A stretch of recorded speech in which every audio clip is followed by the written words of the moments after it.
Assalamualaikum warahmatullahi wabarakatuh.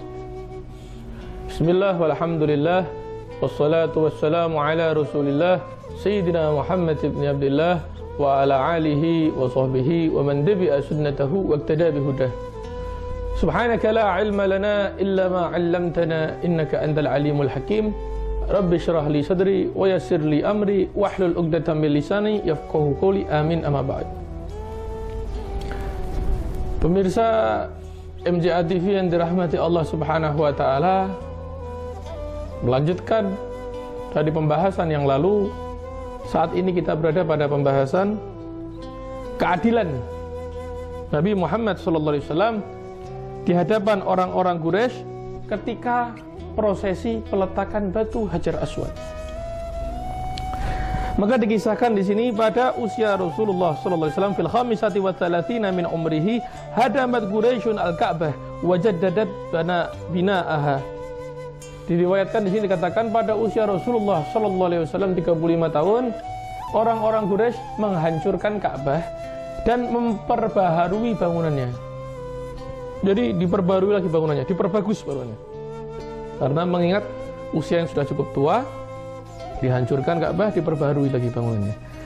Ketika direnovasi atau diperbaharui, wa qad ishtaraka ma'ahum sallallahu alaihi wasallam fi bina'iha. Maka orang-orang Quraisy ini bermusyawarah dengan Rasulullah sallallahu alaihi wasallam tentang prosesi pembangunan Ka'bah tersebut. Nabi Muhammad ini sangat dicintai, sangat dibanggakan, sangat dipercaya oleh orang-orang Quraisy, sehingga apabila mau mengambil keputusan, selalu orang-orang Quraisy ini melibatkan Nabi Muhammad sallallahu alaihi wasallam. Wa kana yahmilul hijarata ma'a asyrafi Quraisyin wa ma'ahu ammuhul Abbas. Nah, ketika itu ia mengambil batu bersama orang-orang yang paling mulia dari Quraisy atau pemimpin-pemimpin Quraisy, dan bersamanya yaitu pamannya Abbas. Sayyidina Abbas itu ayah dari Sayyidina Abdullah bin Abbas. Waqtalafat Quraisyun fi man yadha'ul hajarul aswada makanahu. Maka orang-orang Quraisy ini mulai berselisih pendapat tentang siapa yang akan meletakkan batu Hajar Aswad ini ke tempatnya. Maka orang-orang Quraisy ini mulai berselisih pendapat karena apa? Batu Hajar Aswad ini bukan batu yang sembarangan, batu yang mulia. Batu yang sangat agung, batu yang mulia. Maka untuk meletakkannya pun, untuk mengangkat dan memindahkannya pun harus dipilih orang-orang tertentu yang mulia. Maka terjadi perebutan ketika itu, berselisih pendapat satu dengan lain. Masing-masing ingin meletakkan batu Hajar Aswad, masing-masing kepala suku ingin membawa. Bahkan masing-masing ingin menunjukkan bahwa, oh, saya yang paling pantas meletakkan batu Hajar Aswad ini. Thumma ittafaqu ala ayyakuna al-hakamu awwala dakhilin minal masjid. Maka akhirnya bersepakat. Mereka semua bersepakat bahwa yang akan meletakkan batu ini nanti Hajar Aswad adalah orang yang pertama kali datang ke Masjidil Haram ini. Yang pertama kali masuk ke sini adalah orang yang akan meletakkan batu tersebut. Setuju orang-orang Quraisy maka. Fakana awwala dakhilin Rasulullah. Ternyata yang pertama kali masuk adalah Rasulullah sallallahu alaihi wasallam. Jadi sudah mereka rapat, mereka membuat kesepakatan, ayo siapa ini yang meletakkan batu Hajar Aswad? Setelah beberapa kali musyawarah, disepakati bahwa yang meletakkan pertama kali adalah orang yang pertama kali masuk ke dalam masjid.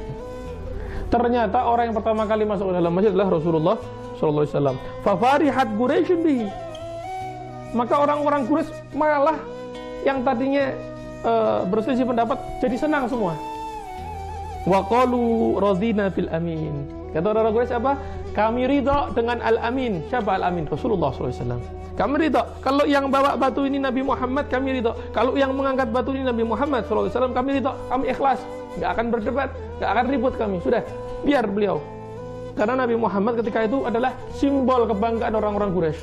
Karena jujur, amanat dan lain sebagainya. Fawadha al-hajara fi ridain. Maka Nabi Muhammad SAW kemudian melangkah. Ketika melangkah, Nabi Muhammad ini menggelar ridak beliau, selendang beliau atau surban beliau digelar. Setelah digelar, lalu batunya ini diangkat, diletakkan di atas ridak tersebut. Wa talaba min kulli ra'isin an yumsika bi tarafin minar rida.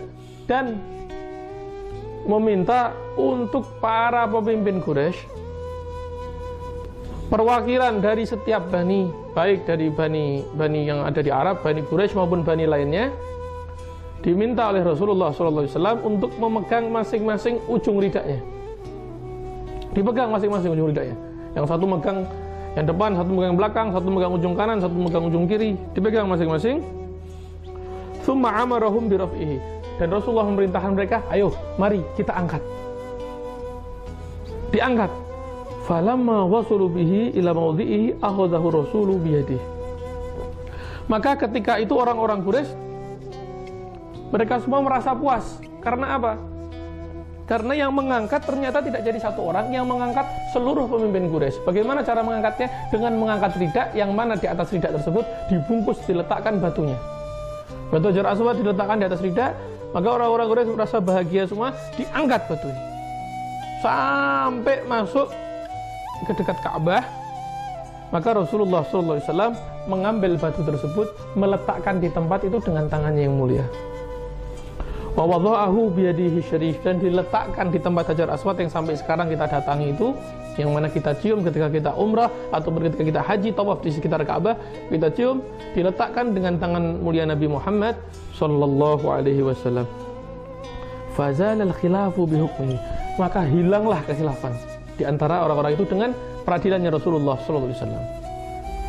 Dengan cara Rasulullah ini hilang yang tadinya orang berselisih pendapat, yang tadinya ribut, yang tadinya merasa paling pantas mengangkat batu Hajar Aswad, dan terjadi perselisihan.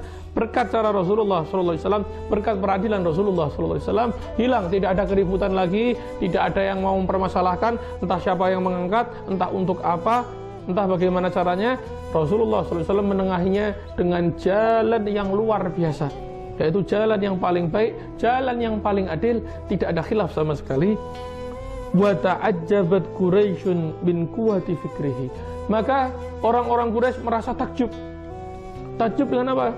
Dengan kecerdasan Nabi Muhammad SAW. Bagaimana mungkin Nabi Muhammad terbesit di dalam pikirannya, terbesit di dalam hatinya cara atau metode demikian untuk mengangkat batu Hajar Aswad, yang mana cara-cara ini orang-orang Quraisy ini memiliki ta'assub yang berlebihan, sebagaimana sempat dikatakan hamiyatul jahiliyah, ya, fanatisme berlebihan kepada sukunya, merasa yang paling baik, merasa yang paling pantas. Berkat Nabi Muhammad SAW, semua ditengahi tanpa ada perdebatan, tanpa ada pertumpahan darah, tanpa ada perebutan. Bahkan mereka semua memiliki kemuliaan yang sama, yaitu sama-sama mengangkat batu Hajar Aswad dan sama-sama memasukkannya, menggiring ke dalam Ka'bah. Dan semua pemimpin Quraisy, sehingga tidak ada yang dirugikan, tidak ada yang dipermalukan, dan semuanya dimuliakan. Itu berkat kepandaian, kecerdasan Nabi Muhammad SAW. Sehingga orang Quraisy pun semakin cinta sama Nabi Muhammad, semakin bangga sama Nabi Muhammad, semakin menjunjung tinggi serta melambungkan nama Nabi Muhammad SAW.